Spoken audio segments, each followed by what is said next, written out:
Smith working on Simpson, flips it over the top of the backboard.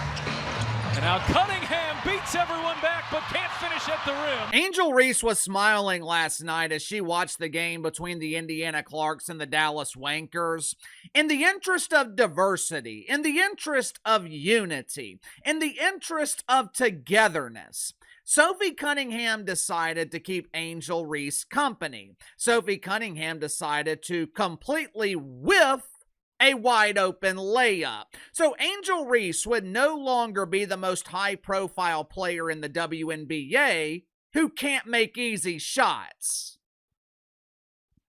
Supposedly, this game last night between the Wankers and the Clarks, supposedly it was a good game. Of course, I would not know since I didn't watch. Next weekend, we are getting a new puppy, so we're doing all the prep for that right now, making sure Oreo is taken care of. Last night, Oreo needed a bath and a good ass shaving. So instead of watching pretend basketball, Uncle KC shaved his dog's ass. And I always choose shaving a dog's ass over watching a make-believe basketball game.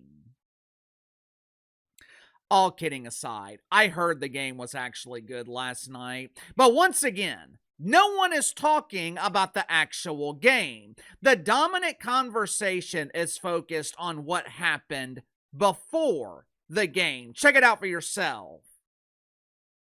Join us tonight on ION to see these shining stars, Paige Buckner, Lexington Hull, and two unknown players whose identity will be determined later. You don't want to miss this. These women are huge stars.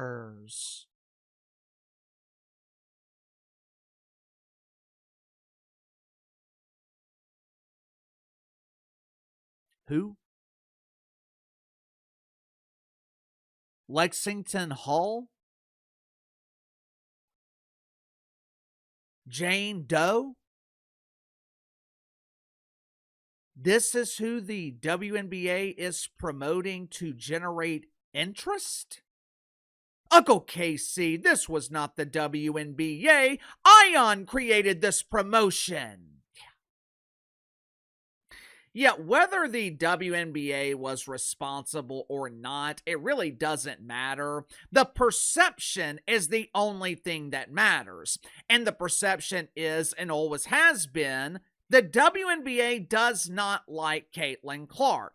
This same thing has happened over and over and over. Obviously, this is intentional. And to be honest with you, I think the WNBA does this for two reasons. One, they know Caitlin Clark fans will overreact every time. They know this image will be shared millions of times on social media. To their credit, this is brilliant marketing by the WNBA. The best marketing, the best free promotion you can get is from people who hate you. Howard Stern made millions by pissing people off. Back in the 90s and 2000s, his most dedicated listeners were the ones who hated him the most. So this is a brilliant strategy from the WNBA, but there's another reason the WNBA continues to do this. And it's the same reason I have explained many times over on the main channel. If you're a fan of Caitlin Clark, if you're a fan of Sophie Cunningham, hell, if you're a normal person, the WNBA does not want your business. Uncle KC, that is absurd. The WNBA wants everyone to watch. Pretend basketball is for everyone.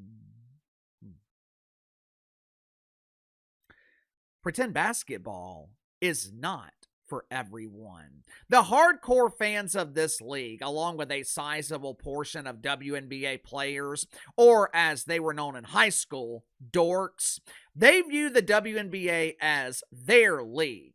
They talk about inclusion, but they don't want to include you. They don't want your business. They don't want you watching their toxic turd of a product. The reason they don't like Caitlin Clark and Sophie Cunningham, it's not personal, it's business.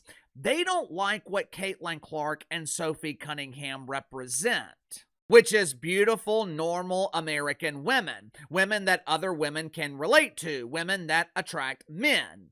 WNBA players, they wanted the money that came along with being mainstream, but they didn't want the scrutiny, and they damn sure don't want their league to change. This league has never been about basketball. The WNBA has always been an activist league. This is a communist league, and they don't want your capitalism infecting their precious commune.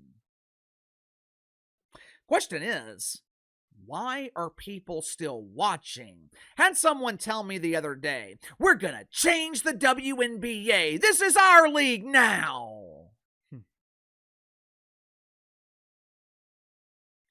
Maybe he's right. Maybe they will change the WNBA. But I have been talking about this league for a very long time. The WNBA is a lot like Washington, D.C. When a politician is running for office for the first time, he's got big dreams, big aspirations. I'm gonna drain the swamp. At the time, he's not lying. He means what he says. But then he gets elected, he gets to Washington, and he doesn't change Washington.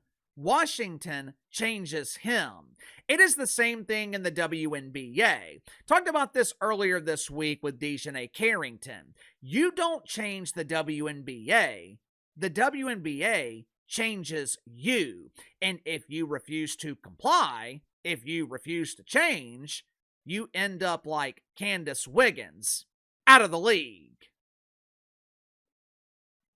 Sound off in the comments below. I'll see you guys tomorrow.